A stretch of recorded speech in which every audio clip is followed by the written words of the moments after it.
Stories are the most powerful thing on earth. They are literally life and death. Wars are waged based on the story of who is the hero and who is the villain.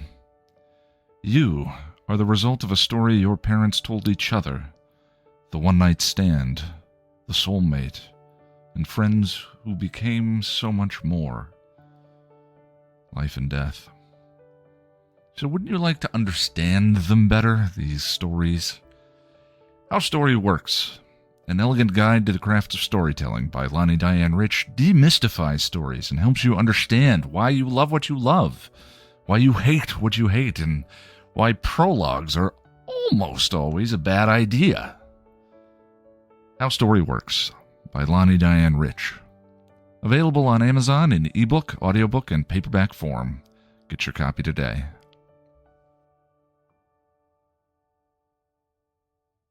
Welcome to Still Pretty, a Buffy the Vampire Slayer podcast from Chipperish Media. I'm story expert and sexy fuddy-duddy Lonnie Diane Rich. And I'm film scholar and stodgy taxidermist Noelle LaCroix, and we're here today to talk about The Dark Age. Ooh, the 8th episode of Season 2. Yeah.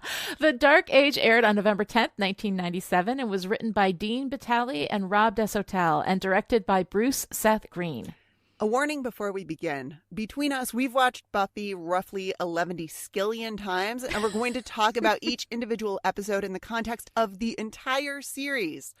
So if spoilers are to you as marked up dog-eared books are to Giles, just watch all 7 seasons real quick, and we'll be here when you're done. All right, let's go on patrol.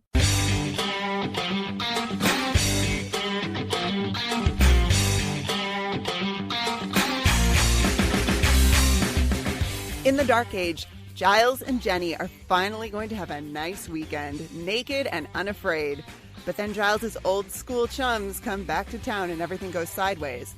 The first of what will be many indications that the universe does not want Rupert Giles to have sex, which is a very wrong thing.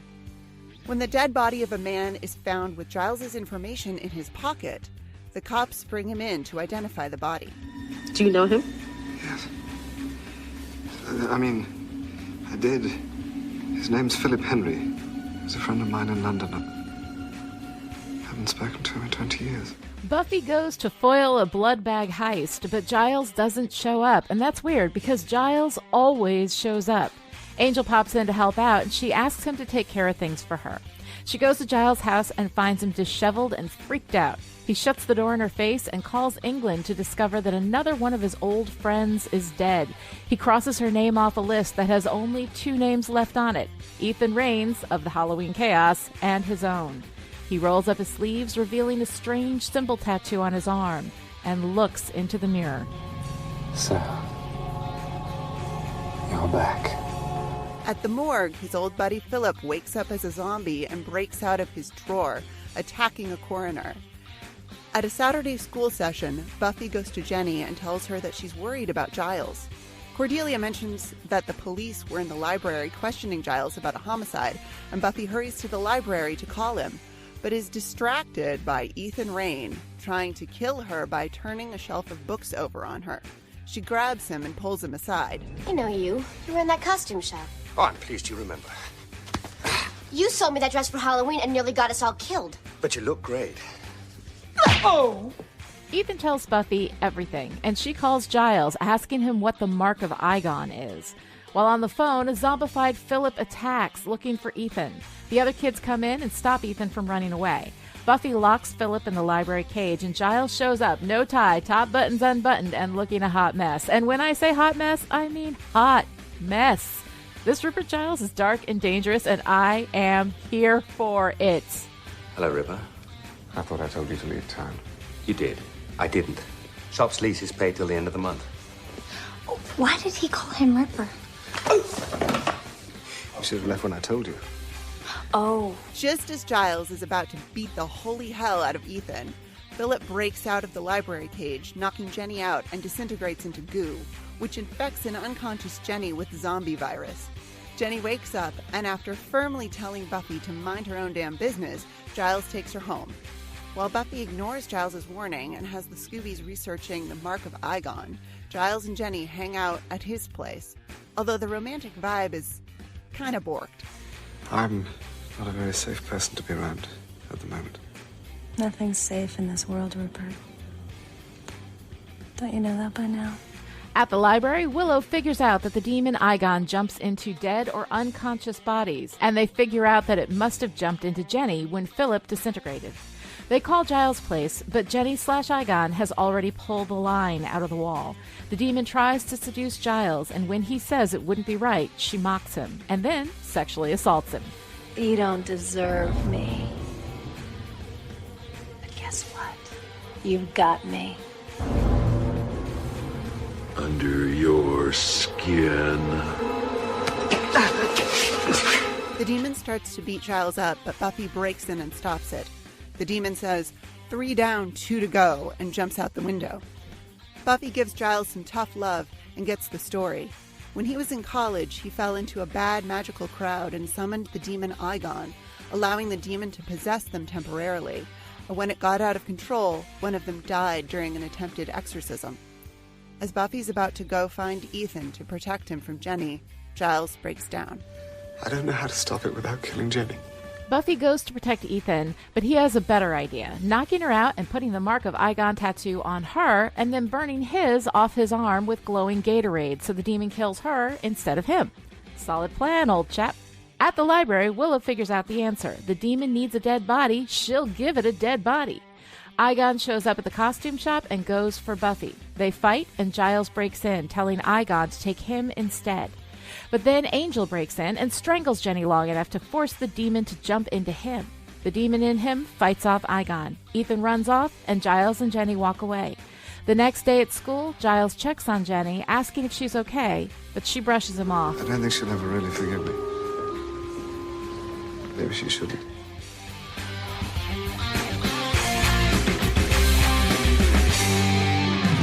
All right, so Noelle, why don't you tell me, what'd you think about the Dark Age? I love this episode so much. I know it's so good, right? It's so good.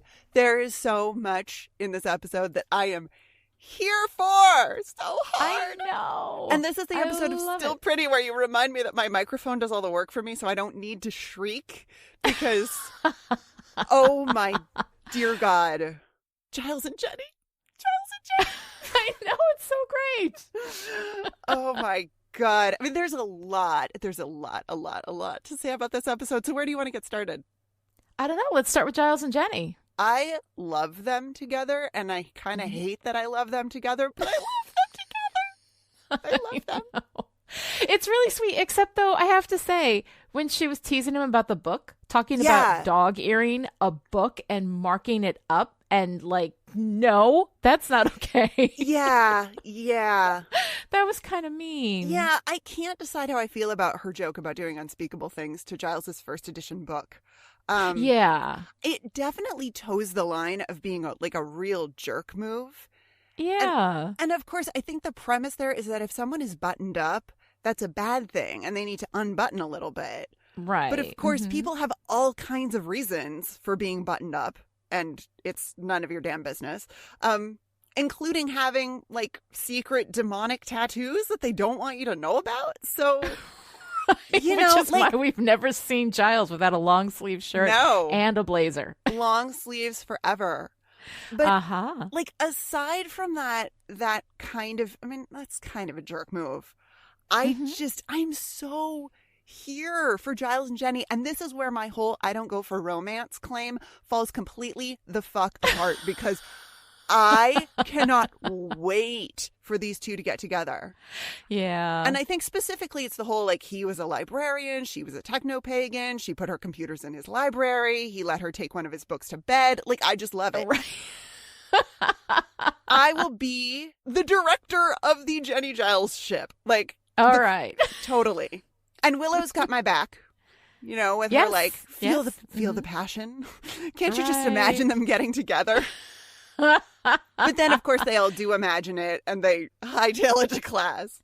Right, because adults having sex is gross. It is. It's gross and weird. It's super gross and weird.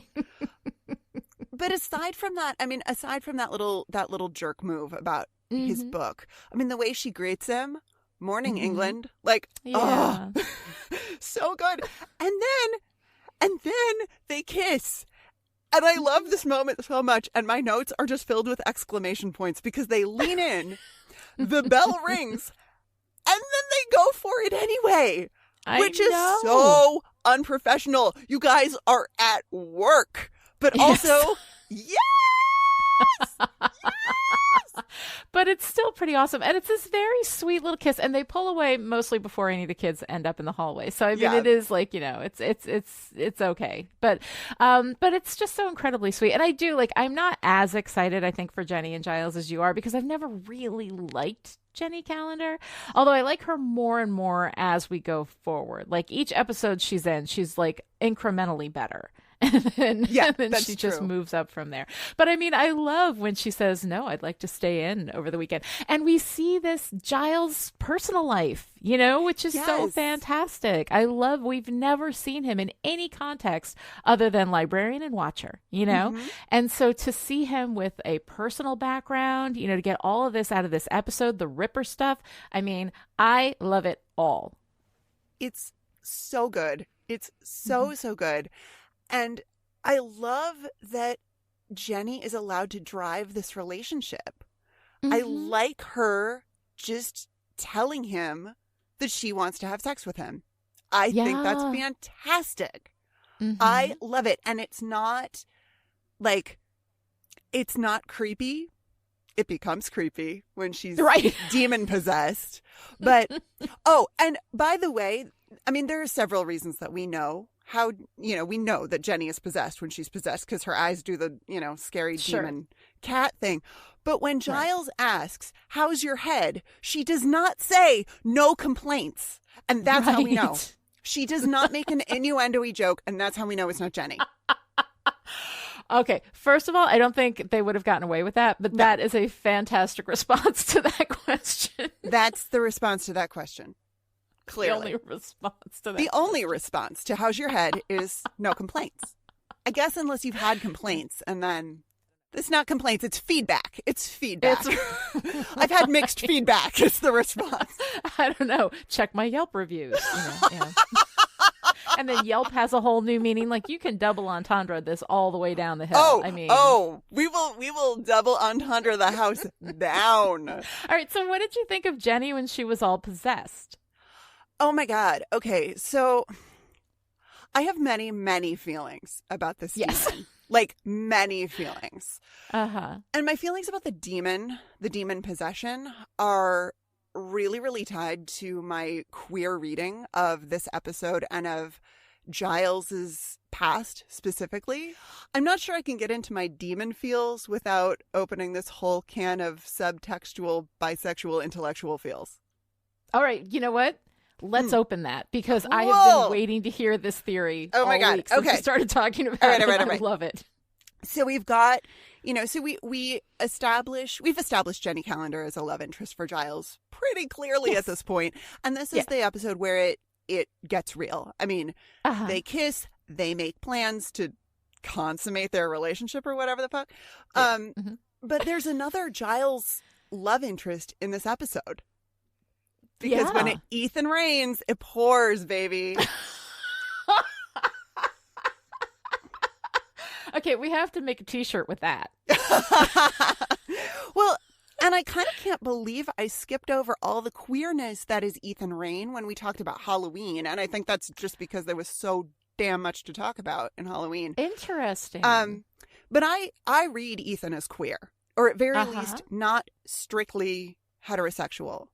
I mean, he's quite unbuttoned, literally, in those jewel-toned shirts of his. And he's definitely got a flair for the theatrical. There's a kind of sexiness in the way that he delivers his lines, the way he says, you know, "We go back, way back." And unfortunately... Well, I mean, I'm sorry, but like, even if Ethan Rains was straight, as soon as he met up with Ripper... Like, that's going to shove you a few stops down the Kinsey scale. Oh, yeah. I mean, come on. Yeah. Right? It's Ripper. Yeah. Oh, for sure. And Ethan is into it.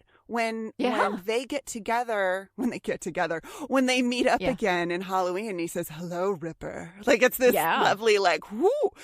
But I mean, unfortunately, I think that Ethan's queerness is part of his villainy. Because there's a long history in film and television and print media before that of portraying villains as gay or gay adjacent or somehow less than like gender conforming. So like we'll see the big burly man with the high squeaky voice, or we'll see the, well, we get it in this episode when Jenny's possessed. Yeah. We get the, the young, gorgeous woman with the deep, scary, there is no Dana, only Zool, thing going on. But so we've got, I mean, I think it sucks that Ethan's queerness is supposed to suggest to us and indicate to us that he is not such a great guy. Well, I don't know. Is it his queerness that suggests that, or is it his badness associated with this queer sort of sheen on him? Because I do see what you're seeing there. Like, I do think that he's attracted to Rupert. I do think that there was probably something between them in their younger days. We'll get there. Okay, all right.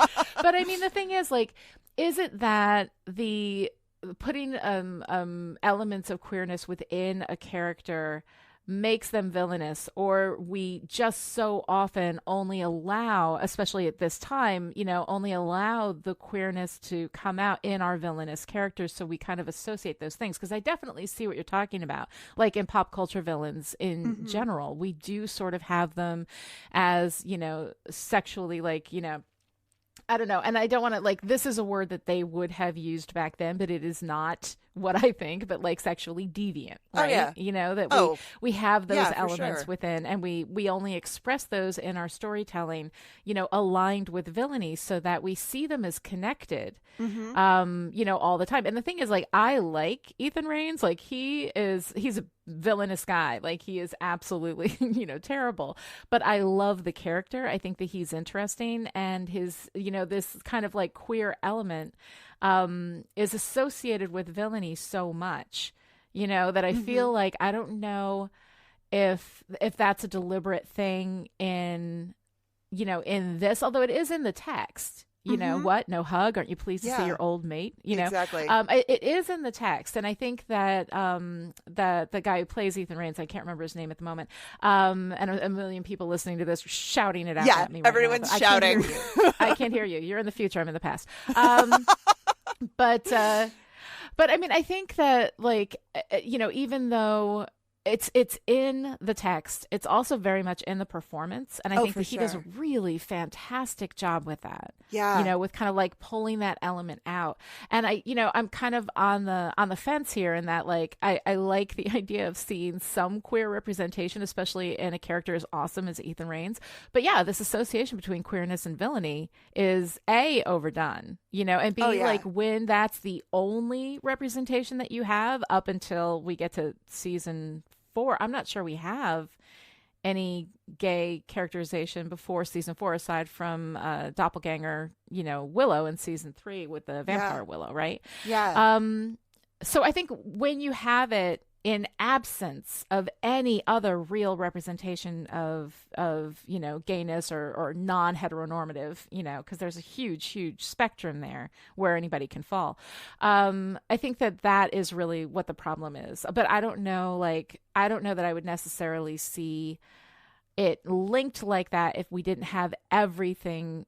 All the good people are straight, and all the villains have some of this element to them, right? Yeah. Well, and I think that, and that's what I was getting at, that we use this in fiction as a way to further reinforce the idea of someone being not quite right. That someone is like, this person who appears to be a man is a little too feminine, or he's a little bit too delighted by, being beaten up. Like, I thought that was interesting in Halloween when Giles, he kicks Ethan in the side, and Ethan Rayne is all like laughing and smiling on the floor because he's like, he's so excited that this dark Giles is back, you know, this dark, and it's a great source of friction in their relationship. But no, I mean, I'm not for a minute suggesting that, you know, our writers were sitting around going, and let's make him gay so everyone knows he's evil. It's just that's, you know, it's the fucking terroir again.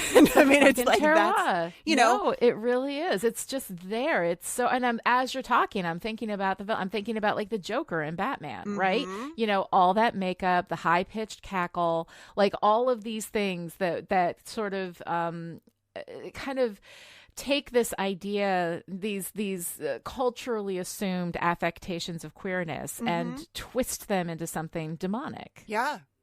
I mean, most Disney villains are a great example of that kind of queered, you know. Sure, the female villains always have these really deep voices, right? So they always kind of have that element of the masculine. And there's a, you know, I mean, there's a long history, and people have written books and dissertations and, you know, all kinds of wonderful things about queerness in cinema and how it is used as a way to reinforce heteronormativity and heterosexism in society. You know, it gives us an excuse to hate people who are, you know, in the case of you know, a male presenting character like Ethan Rayne, you know, to hate someone who is feminine. And it's really, I mean, and this is why, I mean, we'll say it over and over again, but this is why representation matters. This is why story matters, because if all you ever see is the effeminate man, or I mean, I wouldn't even call Ethan Rayne effeminate necessarily. No, I think he's incredibly masculine, but he has some of those affectations, and he takes delight in Ripper. Yes. You know, in a way that is kind of sexual. Yeah. I mean, I know, like he says, you know, what? No hug. And the way he says, you know, aren't you pleased to see your old mate, Rupert? And I know that mate doesn't mean mate in British English the way it, you know, does in American English, but there's that dual meaning there. And as we'll see much later in the series, doing magic becomes a stand-in for queer sex, because we can't show, you know, there's so much that we want to talk about storytelling wise, but we can't show. And we'll get a lot of magic is sex. Doing magic together is, you know, a stand-in for having sex. Yeah, no, absolutely it is. So, you know, there's all of this like deep knowing between Ethan and Giles. And I don't think it's just I know what you did last summer 20 years ago kind of smugness from Ethan. Like, he likes Dark Giles. He is genuinely delighted when Giles, you know, grabs him and hurts him.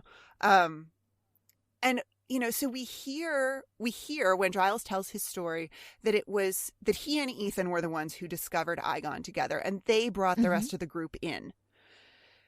And we've seen the list of people who comprise this group, and it appears to be 4 men and 1 woman. Yeah. So then later Willow tells us ancient sects used to induce possession. This is possession by Igon for bacchanals and orgies. And of course we make that joke about Giles and orgies because the kids are just like, what? No, not possible. But an orgy, of course, is a wild party, especially one involving excessive drinking and open, unrestrained sexual activity or group sex. Now, we've already seen drinking in this episode. And I think the group sex is implied. We're talking about a group of people, the majority of whom have factory installed penises, getting it on with and or in the name of a pansexual demon. All right. Who then, I think you got solid theory going on there. Yeah. So, you know, and this we sum this up when Jenny is possessed by Igon, and Igon as Jenny. I never know how to talk about a possessed person in fiction, because it's Yeah. Jenny, but it's the demon, whatever. But when the possessed Jenny comes on to Giles and then sexually assaults him, it says, "Was it good for you?" in this really like disgusting sort of, I don't know, right, Freddy Krueger-ish sort of way. Like, so you asked me all of that because you asked me what I thought of Jenny when she was possessed. No, I think it's great. So I think that, which gets me to what I think of Jenny when she's possessed, which is that Igon is a pretty good representation of Giles's internalized homophobia. Oh. Because this all comes out, so to speak, after he kisses Jenny. After he kisses her and they make plans to spend the weekend together, that is when the conflict really escalates. And it's Giles confronting himself in the mirror after identifying Philip's body. He says, "You're back," but he's talking to himself in the mirror. God. And Igon in Jenny's body says, "This is what happens when people get involved." And it's kind of true. When you get involved with someone, your past demons show the fuck up, right? And in this case, it's a literal demon. Yeah. And when Igon starts monologuing at Giles, it's to poke holes in Giles's sexuality and masculinity. Mocking him. Oh, it's not right. It's not proper. Because being unwilling to, quote unquote, take advantage of a woman's body is mockable. It's less than masculine. And then Igon says, "You're like a woman, Ripper. You never had the strength for me." And I just I'm like, all right, we could spend an hour just on this interaction alone. The demon is establishing itself. The demon is in what appears to be a woman's body. But they did have one woman in the group back in the day, so obviously this is not something new. Yeah, this is not a demon that only possesses a certain kind of body with a certain kind of factory installed equipment. This is the demon establishing itself as something not woman. And then the thing that I find so bizarre, and it puts me into research mode, to borrow from our sister podcast Still Dead. When the demon jumps into Angel, the demon, so the way this works, right? The way that Igon is defeated is that the demon inside Angel defeats Igon, because apparently the demon in Angel is a strapping, manly demon that dominates Igon, the pansexual, maybe gay male. I don't know. Is that what we're doing here? That Angel's internal demons are all, heterosexual. So the heterosexual, and so it defeats the homosexual or pansexual, or the other demon, right? Yeah, this is. Interesting.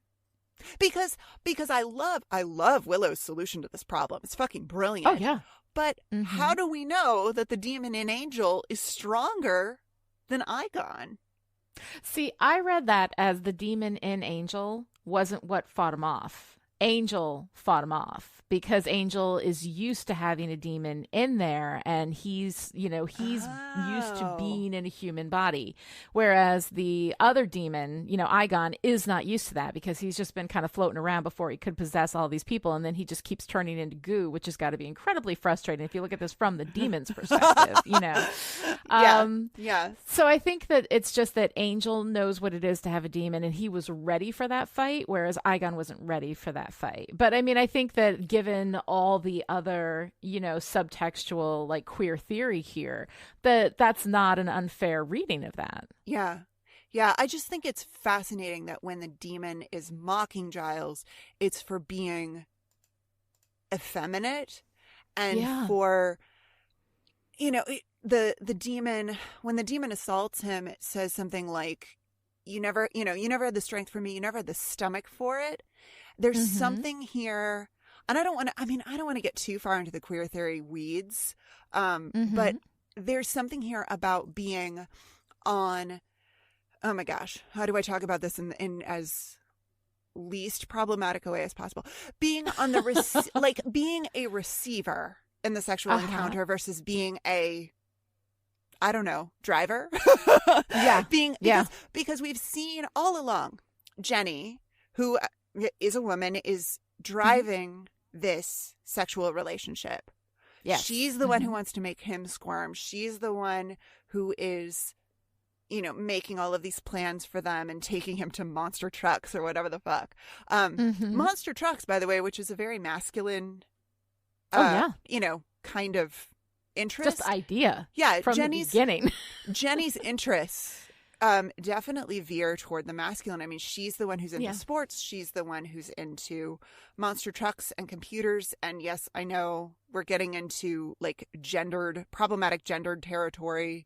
People of all genders, you know, can have all kinds of hobbies and interests. But in terms of media representation and how we tend to show masculine and feminine, Jenny's interests veer toward the masculine. So she's the more dominant in her relationship with Giles. And the demon, I think the internalized homophobia demon plays on that for Giles. Giles' insecurity about being, and this is subtextual, Giles' subtextual insecurity about being less than a man because this woman that he's interested in is driving their relationship. And in the past, he may or may not have had sexual contact with other men. Yeah. So, you know, it's interesting because like I don't read it that way. And I think maybe it's just because I love Giles so much. Oh, yeah. But I mean, like, I think that you have absolutely solid textual evidence, the way he looks in the mirror. You know, he gets involved with a woman and then all these things come back up and he's afraid of being discovered and his body is literally marked with this, you know, and he hides and all that kind of stuff. You know, there's a closeted element to that. But I think for me, like, I look at Giles and I've never really thought about him in terms of, you know, of the spectrum because he's always, when he's with anybody, you know, in the show, he's with a woman because again, Joss Whedon in the 90s, extremely heteronormative. And we're definitely going to spend tons of time talking about that. Right. But I think that he is, I don't know, like I see him as somebody who would be accepting of that sexuality. You know, that he would be fine with the fact that he was like, you know, playing around or, I don't know, just on the spectrum or like having those experiences when he was younger.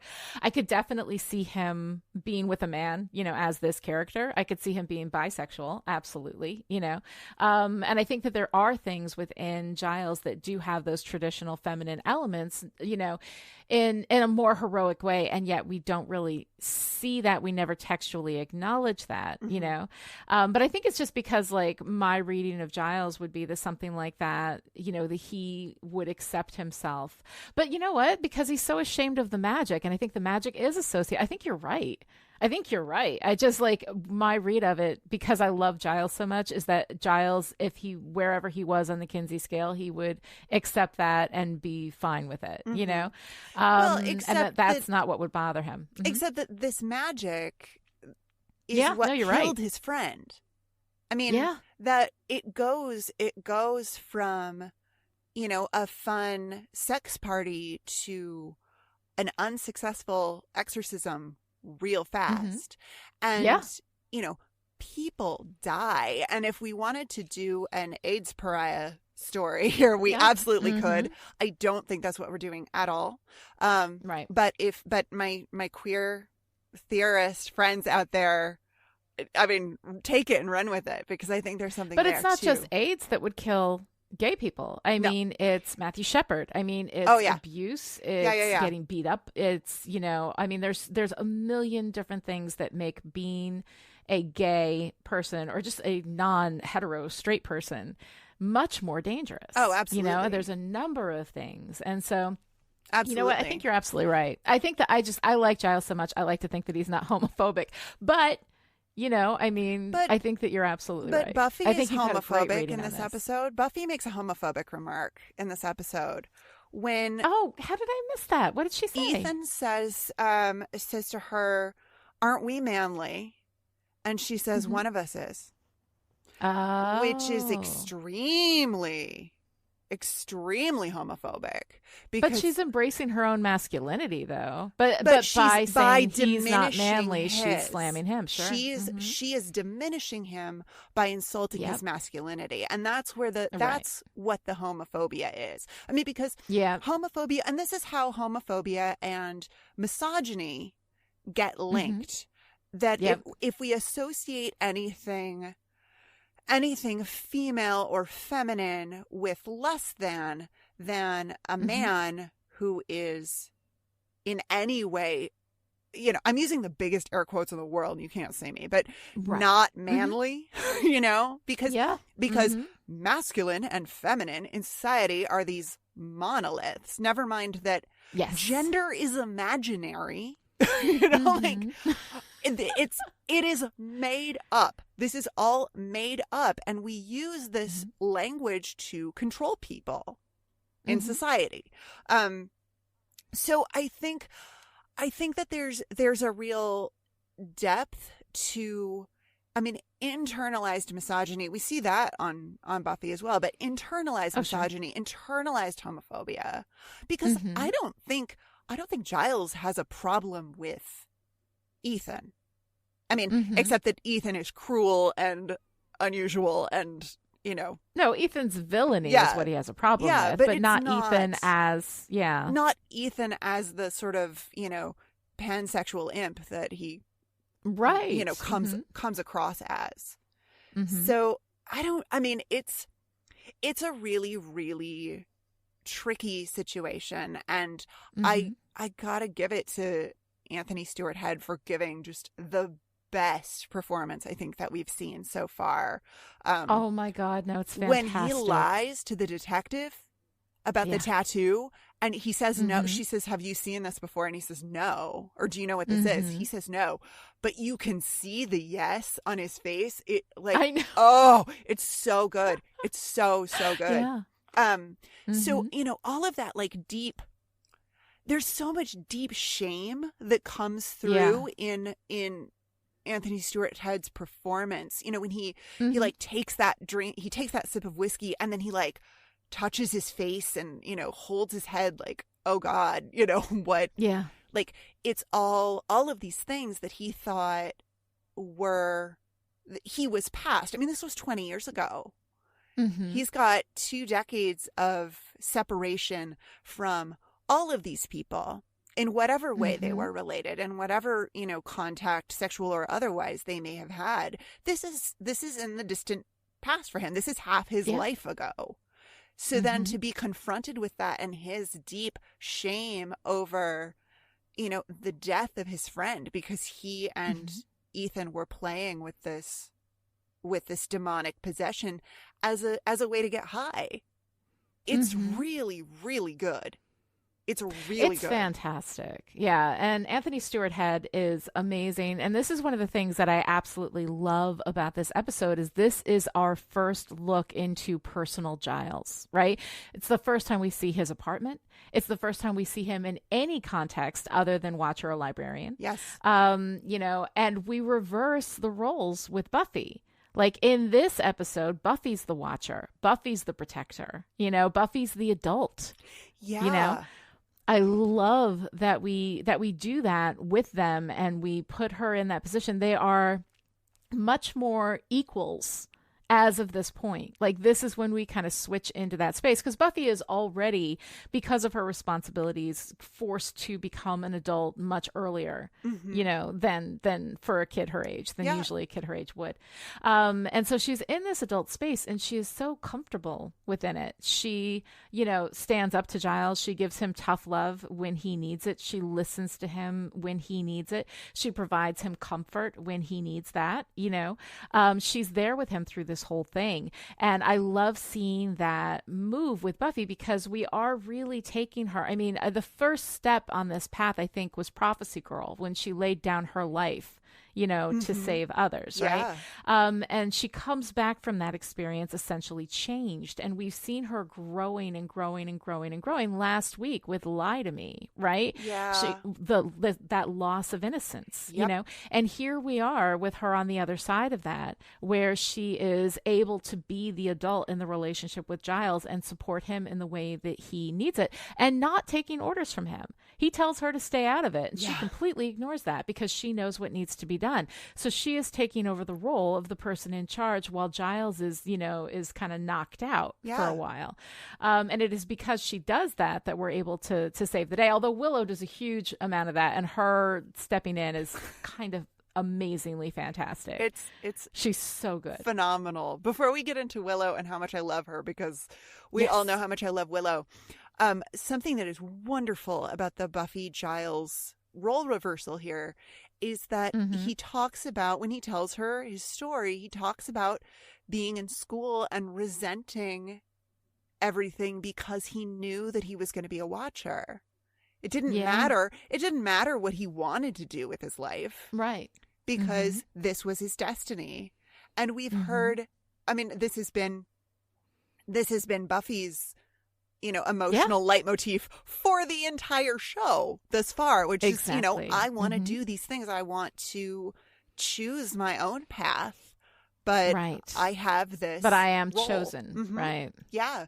So a lot of that, rebellion, I guess, from Giles. He talks about dropping out of school, which is a great reveal after the Scoobies have speculated at the beginning that Giles lived for school. He's disappointed that there were only 12 grades. It turns out math could be mathier. Yeah. It turns out no, he was not, always the person that they know him to be. And a big part of that was his coming into his understanding of his role and his destiny to be a watcher. And what happens when you give people, prescribed roles in society and tell them, what they can and can't do and who they can be with or not and all of that. So, I mean, I love that where he is grappling, once again with this past that was so influenced by a resistance to the role that he was, that he never got a choice. He never got a choice. We hear about his experience of that at the end of, is it Never Kill a Boy on the First Date? Where he comforts her by telling her about, when his father told him that he would be a watcher. It's like, here we go, but from the other side. I love it. I love the balance in the Buffy Giles relationship. And that, it's so sweet at the end when she says, come on, say it, you want to, about the music. And just like, I love it so much. I love it. And he goes, it's not music, it's just a bunch of sounds. Yeah. And like, she goes, do you feel better? And he's like, yeah, yes, a little. It's so sweet. Yeah. And it's a nice bookend, too, because we open, of course, with her playing the music really loud, and that's why they can't hear Philip outside. Yeah. But it's such a wonderful reflection, of these two. And again, this is us moving Buffy and Giles to a space where they are truly equals. Yes. Like the fact that he's an adult and he's a watcher doesn't really mean anything. They are developing this relationship in the way that fits them best, Yeah. And they both have these, really restrictive prescribed roles, which I think is really an interesting read with the heteronormativity that is kind of, impressed upon people. And like, you have to be, if you're a girl, you're these things. And if you're a boy, you're these things. And one of the things that I actually really like about the Jenny and Giles relationship is that she does have many of the more traditionally, quote unquote, masculine traits. And he has the, some of the quote unquote feminine traits, but I don't really feel like they're being that's being played as something that either diminishes from her femininity or his masculinity. Like, I feel like we are seeing them both as the people that they are. And it's actually one of the things that I think is kind of nicely done. Do you think so? Is that something that you see? Oh, I agree 100%. I think it's a great, I mean, it's something, it's part of the reason that I am the cruise director for the Jenny Giles ship is I love how I love their energy together. And it's natural. Yes. It doesn't feel like a forced, like, here we are, show us, here we are with the more after school special about, gender roles. And, it doesn't, and it also doesn't feel like the other side of it where they're making fun of it, where they're like, oh, look how manly she is. Look how feminine he is. Yeah. Like, to me, it feels very natural and actually the way things should be, that people should be able to have and express whatever qualities are truly their own, as opposed to the qualities that are just, what they've been prescribed societally. Yeah. And given how strictly heteronormative this show is, and even when we get to Willow, it still has a lot of rigidity in the way it represents that relationship. Yeah, I mean, it's but not we'll just get to that when we get there. It's not just heteronormative; it's heterocentrist and very binary. Yes. Like, yes, it's yes, very binary. There's no middle ground. There's no space for, like, maybe had some sexual contact with men in the past, but now not so interested. Or now, there's, I mean, it's bi erasure all the way down is what it is. Oh, yeah. It's like you can be straight or you can be gay, and there is no middle space. And even then, we don't see like gay characters until I think Larry, right? In season 3. And when he finally comes out, and there it's a joke. Yeah. Right? Yeah.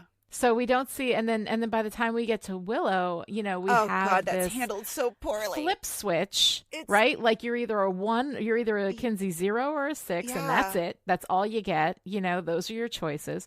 Never mind. Oh my God, it's gonna be the longest rant that I ever ranted. That we completely, and there we go again with like the internalized homophobia, internalized biphobia. Willow herself erases her entire sexual history prior to Tara. I just can't. I can't. Yeah, we'll get there when we get but there. There's some interesting stuff that she says in season 7 with regard to that I think kind of works a little bit with it. But yeah, you're absolutely right. It's And of course, they were doing this in real time. They were like Buffy. One of the reasons that Buffy the Vampire Slayer is such an amazing queer text is that the writers and the actors and the directors were teasing all of this out in real time. I mean, this is the late 90s. It's the early aughts. Yeah, they're in the heyday of gay panic on television, right? The heyday of Ross and Joey take a nap together on a couch, and that is an entire episode of Friends, right? Right? I mean, this is during this time. Yeah. This is when we have that whole episode of Seinfeld. Not that there's anything wrong with that, right? Yeah. Because of the presumption that yes, there's something wrong with that. That's why that is an episode of television, right?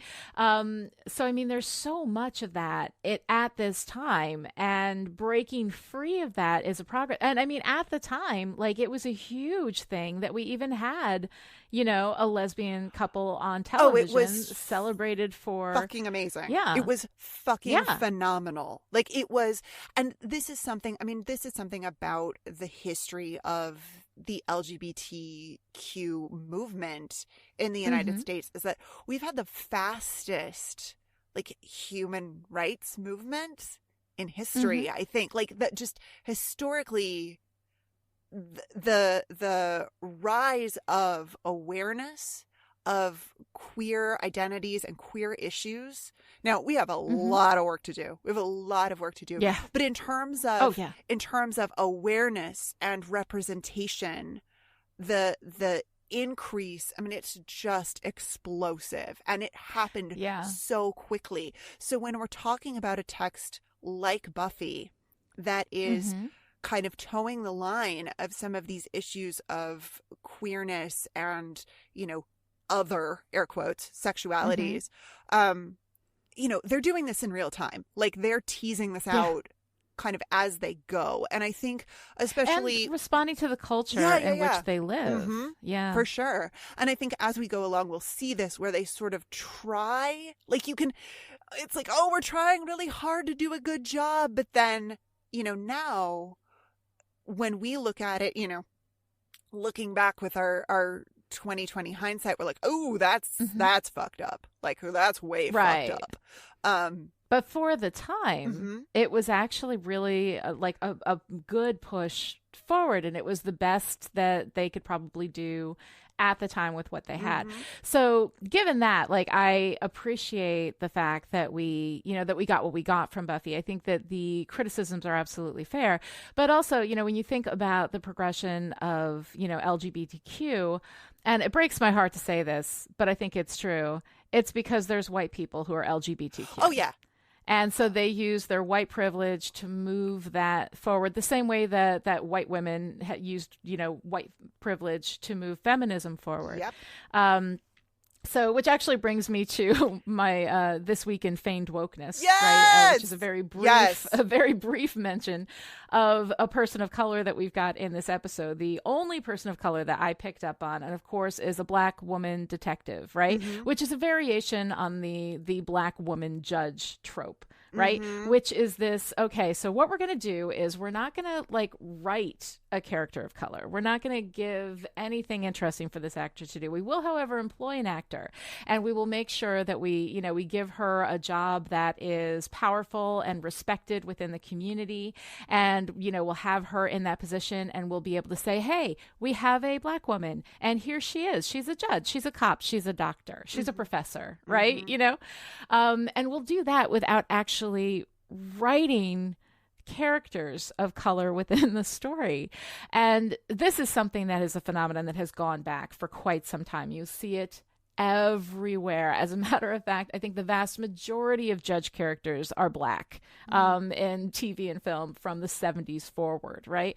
Because this is our way of nodding to the fact that we need to, have more roles for these people without actually giving them anything within the fiction that is other than a neutral kind of background, narratively functional, but not essential to the fiction character.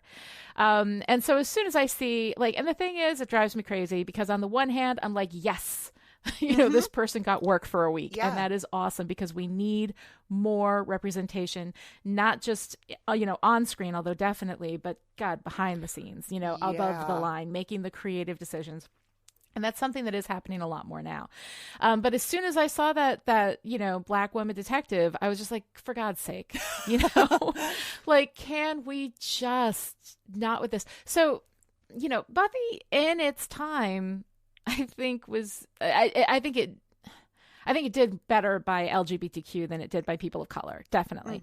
But overall, like, trying to remember what the time was and how all that works, I think I'm more impressed with its work, with LGBTQ, and its awareness than this kind of, very, very thin sort of nod toward, oh, see, no, we have black people in Sunnydale. We have people of color in Sunnydale. Sure. Yep. So I found that really, really super stood out to me as this creaky institution within Hollywood to pretend that we've got representation. Oh, yeah, for sure. I want the spin-off series about Detective Winslow. I mean, investigating homicides on a hellmouth. Are you kidding me? Yes. Like, that would be so good. I want her whole story. Especially because we know that the police are corrupt in Sunnydale, just like they're corrupt a lot of places. Oh, sure. But, if the police are in on it with Principal Snyder, and then we have, Detective Winslow looking at all of these deaths, which, by the way, an adult dies on campus, and we're like, holy shit, call the police, bring in the detectives. But, kids are disposable because we can just make more of those. Like, right, exactly. But when an adult dies, oh, holy shit. Bring out the, bring out the crime scene tape. I mean, Jesus. So Exactly. so clunky. So definitely clunky on the race representation scale, but also super, super clunky on the storytelling side of things. Yeah. I mean, like, really? Like, this is the homicide that brings someone into the library looking for Giles? Like, it kind of seems like maybe. Oh my I God. don't know. But can I just say, though, I love Cordelia. Oh my God. I love Cordelia and Xander in this episode. Can we spend a few minutes talking about that? Absolutely. Because it's fantastic. Why does everybody keep yelling at me like I don't know how to take a hint? And then there are books on computers. Isn't the point of computers to replace books? I love her. I love her and Xander when they're fighting. It's completely adorable. And then, when there's danger, we get a shot and Xander's got his arms around Cordelia. Mm-hmm. Yeah. I mean, they've got this whole like love-hate thing happening right there, and it is just so nice. Yeah. I really, really enjoy Xander and Cordelia. Yep. I really, really like it's horrible the way he phrases it, but he's like, 12 years of you and I'm gonna snap. I don't care if you're a girl, I'm gonna throw down. He is ready to fight her, and she just stands up and is like, I am not afraid of you. Like, you can God, not even a like little not bit. even kind of. They're so well matched in that way. It's just wonderful. And then of course Willow, we never did loop back around to Willow and how fantastic she is. But yelling at them when they're fighting. I love that. And we have set that up by showing her taking a sip from her tea as she's researching. I know, she had Giles' teacup. It was so cool. Mode. She's in full-blown Giles mode. And then she yells at them, if you're not with me 110%, you can get the hell out of my library. My library. You go, Rosenberg. Yep. You go. I know. Everybody's trading roles in this episode, and I just love it. And Cordelia, I love when they're all in the library and Buffy's handing out assignments, and Cordelia's like, what am I going to do? And Buffy's like, I don't know, help Xander. That right? smile. But Cordelia's I care about stepping Giles. up. Yeah. Yes, I know. And then, but she steps up and she says, how can I help? What can I do? And I love that. I love Cordelia. Yeah. She's, so funny. So funny. We get some good Cordelia. We don't get much Cordelia in this episode, but what we get is just... What we get is fantastic. It was a one-way street. I was going one way. I was going one way. I know. And of course, the first thing she does when she sees a cop is, can you get me out of this ticket? Oh, Cordelia. Oh my God. It's so adorable. Yep. I love it. All right. So what do you got for this week's What Are You Wearing? Oh my God. So much tweed. Lots of tweed. So much tweed. I actually love the way... But then the tweed is off. Yeah. I like the way that tweed is sort of a character and it's become kind of a joke with Giles. Well, right. And then, it represents everything in his personality. Yeah. He is, tweed. And that's a cool fabric with a lot of history that I won't get into because I'm not that kind of... I'm not that kind of historian. But tweed is super cool. But Giles's whole look has been a joke for a few episodes now.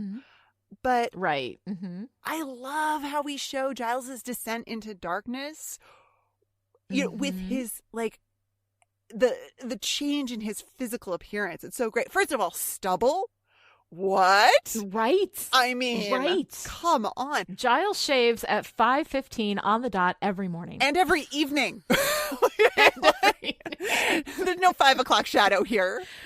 Oh my God. The stubble and the glasses off and the tie off and the shirt top, the top buttons unbuttoned. Sleeves I rolled love up. this Giles so much. It's good stuff. It's good. That tattoo though, you guys, that's kind of terrible. Like Mark of Igon. Yeah. It's pretty bad. I don't prefer Why it. didn't he remove it all these years? Like, why didn't he just have it removed? That is an excellent question. Maybe it's one of those things of like, I never wanted to forget what I did. That kind of thing. Yeah. I wanted something to remind me that one of my friends died while I was magically trying to exorcise a demon out of them. Having magical because gay that's sex. something you'd forget otherwise. I don't know. Right? I don't know. Yeah. But it's funny. The symbol to me looks a little bit reproductive adjacent. Like it looks sort of like sperm plus flower parts. Maybe I don't know. Interesting. Yeah. I don't know. Yeah, can you no, it's burn a pretty bad. tattoo off your body with acid, which I think With is Gatorade. Yeah, Yes, with Gatorade. apparently, Yes. Yeah, Gatorade. or Mountain Dew. I don't know what it was, I don't know. but it was yellow. I don't know. It was urine. It might have been magical was demon urine. All right. Demon urine. Okay. The best way to get rid of tattoos. Demon urine. Demon urine. How do I get rid of this demonic tattoo? Well, you're in luck. Now with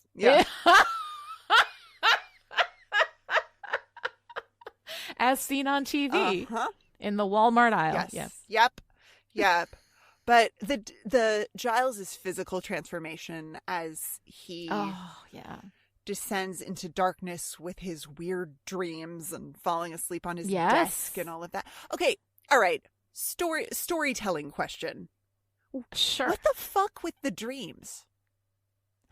You know, it's really interesting because, and that's kind of part of this role reversal too with Giles and Buffy, because Buffy is usually the one who has the prophetic dreams, but because he is so linked to these people that time and Igon, right?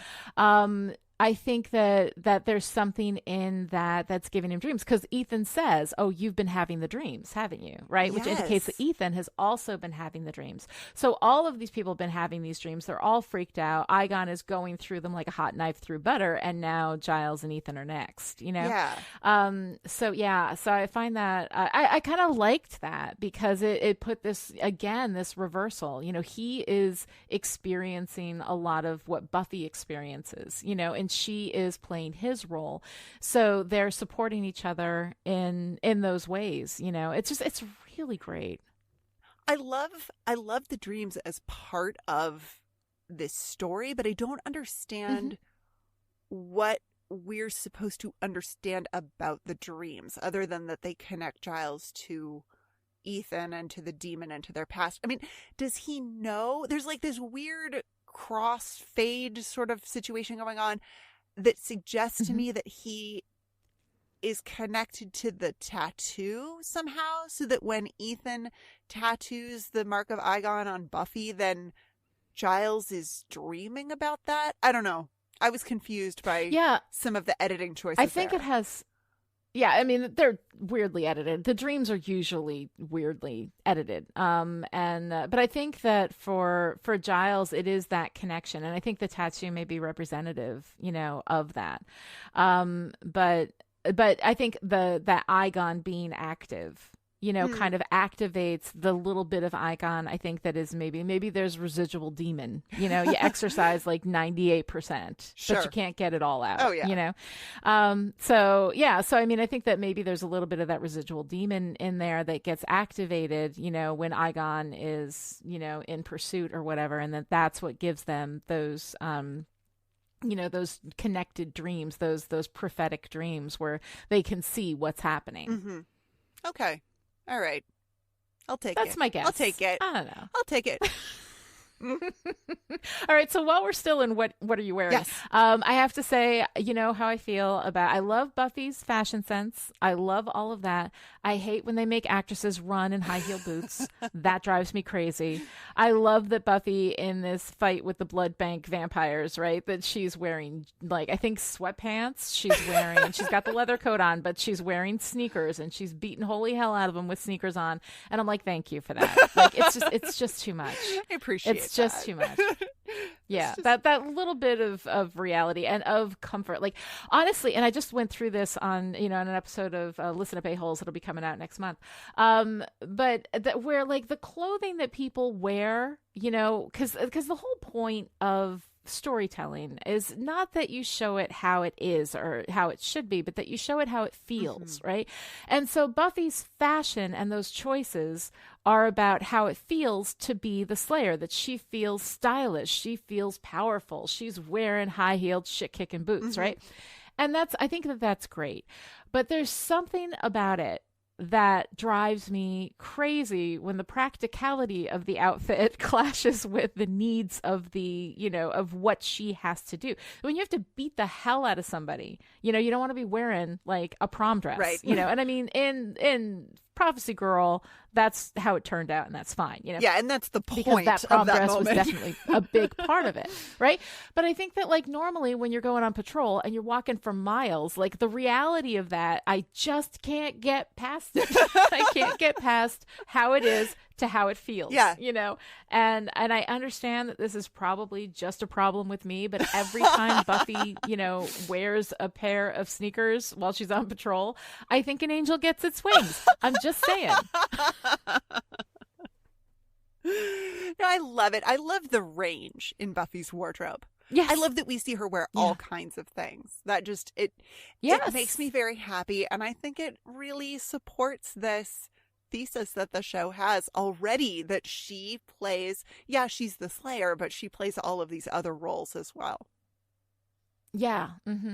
Absolutely. And they all are different and they feel different. And so, you know, I like that there's a representation, you know, for how it feels, because that's what fiction does. Yes. Like when you're doing television or movies or, you know, writing something, it's not about how it is, it's about how it feels. You just have to make it believable. You know, I, however, find these things distracting. I can't get over the money issues in Angel on Still Dead. We have a ninja in a ridiculous outfit for fighting on Listen Up A-Holes. That'll be out next month. So yeah, like I get caught up in these things and I realize it's annoying. I just can't help it. It's something about the clothing that I just need a little more reality. I think you can be stylish and still wear sneakers. That's all I have to say about it. So moving on to Arg the Patriarchy. What do you got for us this week? We talked already about Aegon's demonic ideas about sexuality and consent and manliness, you know, what it means to be a man, what it means to be a woman. And I touched on Buffy's homophobia with respect to Ethan Rayne. Something that I didn't get into is the very end when Giles confronts Jenny about what happened.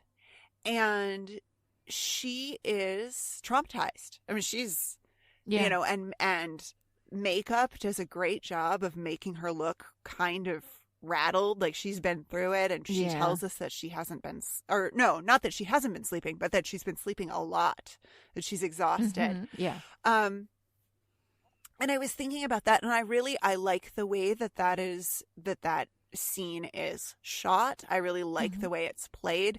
I like that when he goes to touch her, she backs away, and she backs away up the stairs, which gets her a little bit of height in addition to putting distance between them. So she raises herself up by distancing herself from him, and I think that that's, you know, that's beautifully symbolic. But it strikes me that Giles is the one who was assaulted by the demon. Yeah. I mean, I don't, you know, it's not a trauma contest, and, you know, demonic possession looks like no fun whatsoever. Yeah. I think we've established at this point that when demonic or magical things happen to you, that you are conscious and aware of what's going on and unable to intervene. I'm thinking about Halloween specifically, where we learned that everyone was sort of trapped in themselves when the chaos spell was going on. So obviously Jenny has a lot of trauma to process about having been possessed by this demon. But Giles doesn't have any of that. And I think that's really subtly problematic and patriarchal, that he goes right into, when things go back to normal, he goes back into sort of masculine protector mode. And she's allowed to be rattled by the whole thing. And he's just, you know, he's kind and lovely to her. He does nothing out of line, but we don't see any indication that he is processing what happened when they were together. What happened to him. Yes. Right. Yeah. Exactly. And that because men aren't allowed to, you know, to have a reaction to being sexually assaulted. Right. I mean, I think that our general societal feeling is if you're a man, you like it. It doesn't matter. You know, like consent with men is so often overlooked. Yeah. You know? Yeah. And it's something that societally we don't allow you to be both masculine and sexually traumatized, and it's something that we're working, I think, slowly our way through now, but at the time, the fact that this hot girl, kind of demonic, sort of, like that kind of, and the way that she was grinding on him and all that stuff, like his response wasn't, I don't want this, or it was, I'll be taking advantage of you.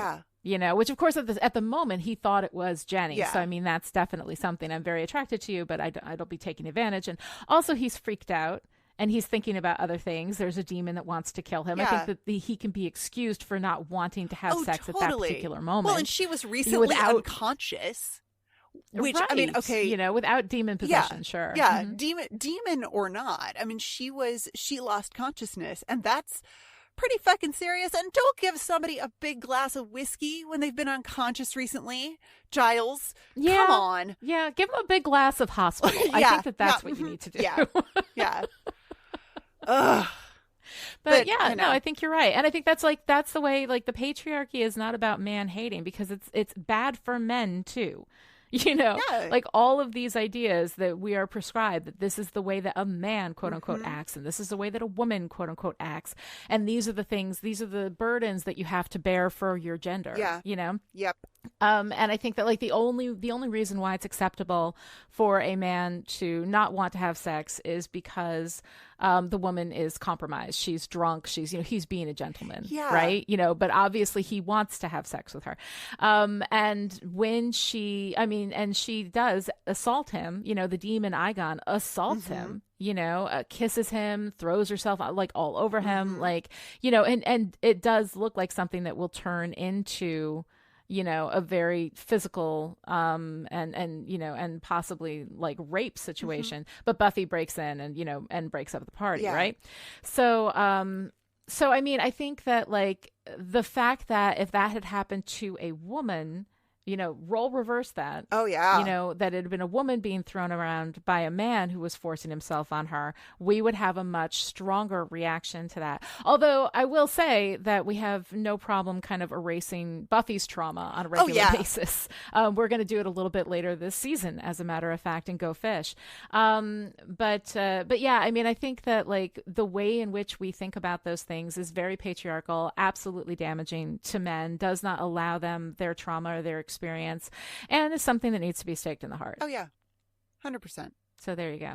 Okay, moving from the patriarchy into our girl power moment of the week. I mean Willow Rosenberg, right? The winner and still champion, Willow Rosenberg, reigning champion, Willow. Although it bothers me that Willow says they burst into the magic shop and Willow says, "Trust me, this will work."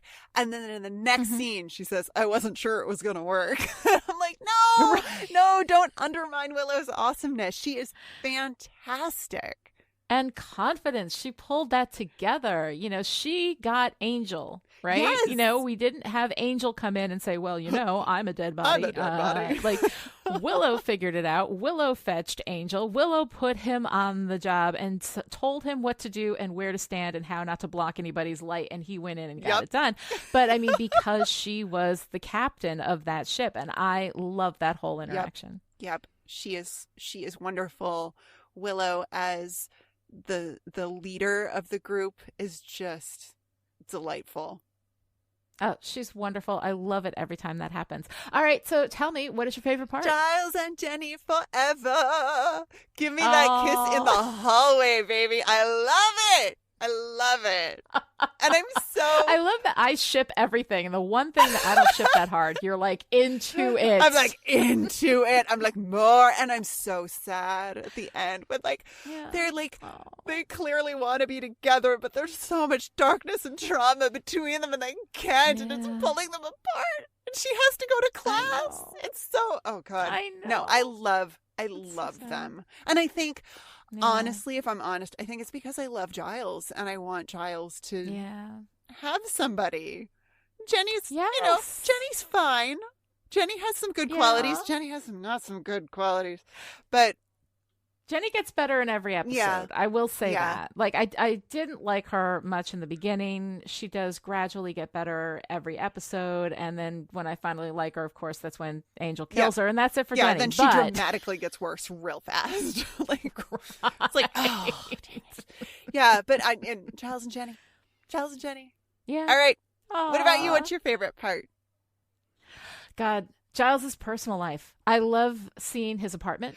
I love seeing him without his glasses. I love seeing unbuttoned, no tie on Giles. I love seeing shirt sleeves up Giles. I love seeing drunk on scotch Giles. I love Lost Weekend Giles. I love Ripper Giles. Like all of it is delightful to me, and I love this episode.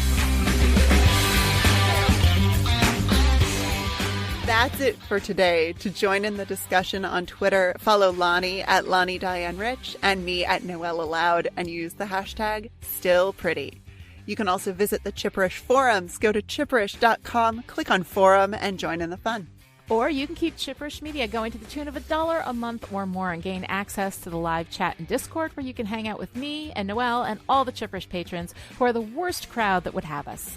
Visit patreon.com/Chipperish to find out more. You can also show your support by giving Still Pretty a great review on Apple Podcasts, or by posting about the show on social media, or by going into a deep sleep while your friends summon a pansexual demon.